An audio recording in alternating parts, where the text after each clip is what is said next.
because one thing you will notice with the release of Riot Games' tweet about the launch times, China is not included. This game will not be available on June 2nd in China specifically, Emily. And I know that you are very well versed in why League of Legends in particular is so successful around the world and what they did in particular in China. So, Mhm. did this surprise you at all that Valorant is not available in China on June 2nd? And how do you think that sort of path will be to make Valorant successful in that country? So it doesn't surprise me that it's taking a little bit longer to launch in China for a few reasons. Just because, like, for example, we've seen this with something even as simple as League of Legends patches, or like even splash art previously, where it would take a little bit more time to get approved so that they could use it. Um, it surprises me a bit only because I think for a game like this, I would want to be launching in China at the same time. There are so many really well established organizations in China, and these orgs are willing to take chances on games before they launch almost always. We saw this happen actually with Overwatch. And the like a ton of Chinese orgs picked up teams as soon as the game was announced, pretty much, right? And then that kind of fell by the wayside when only Shanghai received a team in season one. However, I think that already we have almost every single major Chinese esports organization picking up a Valorant team without a server, and as Tyler said earlier, they've been playing on the South Korean server because it's close enough that they're still high paying, which is a pretty huge problem for a game like this specifically. But that's how they've been able to play, and they've already picked up pro players for Valorant. Um, as for how they're going to go about launching it in China, I think the biggest thing is that with League of Legends, you could tie it to your QQ account, which basically, so it's free to play and it automatically shows up. It gets automatic, really good promotion for something that's pretty ubiquitous throughout the country. And because they're partners, but because Tencent is a major, has majority ownership in Riot, they should be able to give this a really strong launch in China. I think it does kind of stink that they weren't willing to wait for the Chinese launch, just because I think it could have been even larger.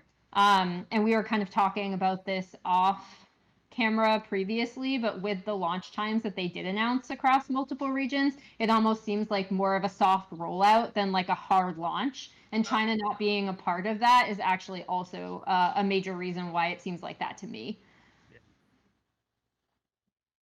So, with that in mind, it's going to release in pretty much every other region in the world, at least major region, NA, Europe, LATAM, etc. I wonder, we've had this conversation a lot as it pertains to this game. The possibility, the potential with Riot Games behind it of it being a success everywhere in the world, not just as an esport, but a casual game. After seeing what you've seen in the beta and talking with the people that you've spoken with in Riot Games and outside of Riot Games, Tyler, do you believe, esport and casual game, that this could be the FPS that captures the entire globe? I think it really does hinge on China. I do think it'll be popular, or at least mildly popular, in every major region. I think it will really see. I think we'll see in the first couple of weeks how much it grabs South Korea. I feel like Brazil was kind of the standout, NA European region that really impressed the developers during the closed beta. I think all regions exceeded their expectations, but Brazil was really the one that kind of stood out. South Korea seems to be into it, but it's going to take a few of the major teams to kind of invest, and maybe like an OGN or another like a Freaka to really host a big Valorant tournament to really skyrocket and just kickstart the popularity of the game in the country. Kind of similar to League of Legends, where OGN held an invitational, I believe, in like 2011 to really jumpstart the game server and the popularity of the esports scene. I really do believe in the game as a competitive game and a tier one esport, possibly, if the spectator mode is fixed and it kind of becomes more of its own game and we see the high level play that I believe it can show. Because I mean, we've gone through clips, right, where there are some amazing clutch moments. We've seen Hiko have moment after moment after moment during the beta, where he's had some, amazing clips that it doesn't matter if you're 80 years old and never played a video game before, or you're a Fortnite 12-year-old on, an iPad. You still think those plays are cool by Hiko, and I think that's what really separates the best esports from the middle esports and the lower esports, where if you can see a great play, and just think that's cool, regardless of what your background is, I think that really shows that you could be a tier 1 esport. The money is there. The interest, I believe, will be there. It just really comes down to if China loves the game. If China loves the game, this will be the biggest FPS esport in the world. I have nothing. There's no denying that. Like, if this can pierce the crossfire market in China and take over as the #1 FPS game in China, it's a wrap. Valorant's gonna be a gigantic success, regardless of NA, Europe, or any other region loves it. But I truly do believe this game has immense potential. But right now, if I had to give it a grade, I would give it a B, where they can improve on a lot. And if they can get to that A, they're going to be a tier 1 esport in a very successful game. But right now, I need to see them actually deliver on that foundation. So I'm not going to give them an A just yet. Jacob, what do you think based on what's been said here, what you've gathered? Let me ask it this way, because you've been very bullish on, even what you said earlier. Hey, you could throw a franchise team out tomorrow and people will be lining out the door, right? What if China doesn't happen? What if the worst case scenario happens and there are complications there and China just becomes a non-factor and they're not able to secure it the way that we all thought they would? What happens then? I mean, I think that this game will get in some doors that Counter-Strike is unable to, because it doesn't have some sort of the controversial nomenclature that Counter-Strike does.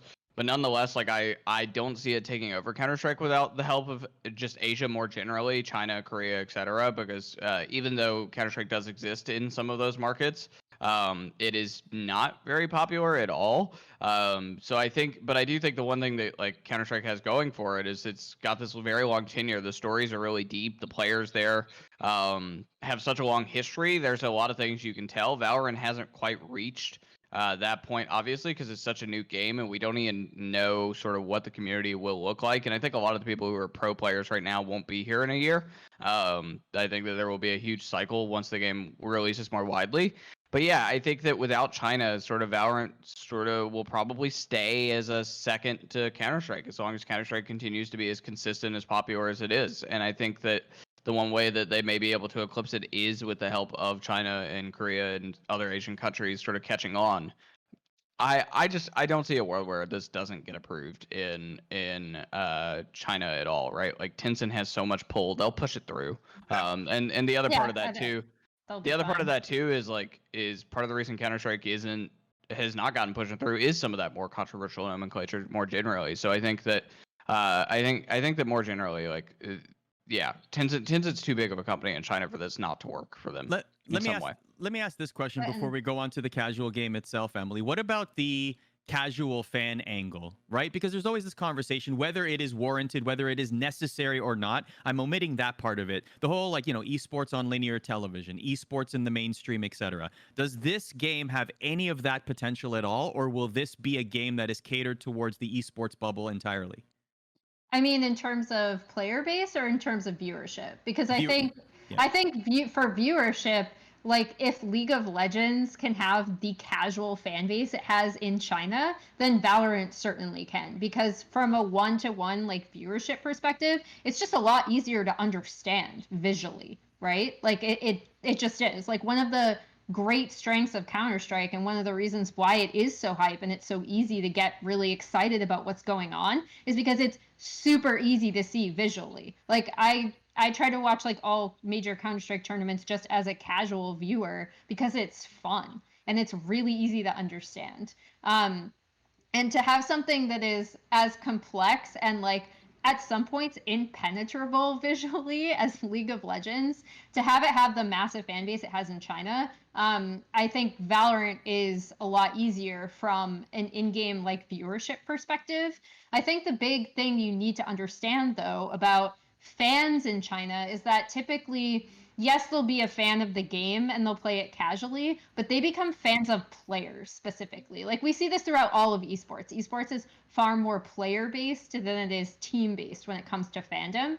And Chinese fans typically, they do have teams, like they typically pick a team, but it's also usually because of a player on that team that they start following it, and they're very, very player focused. So as long as there are players who are really, really good at the game and can get fans, then it will have a lot of viewership in China.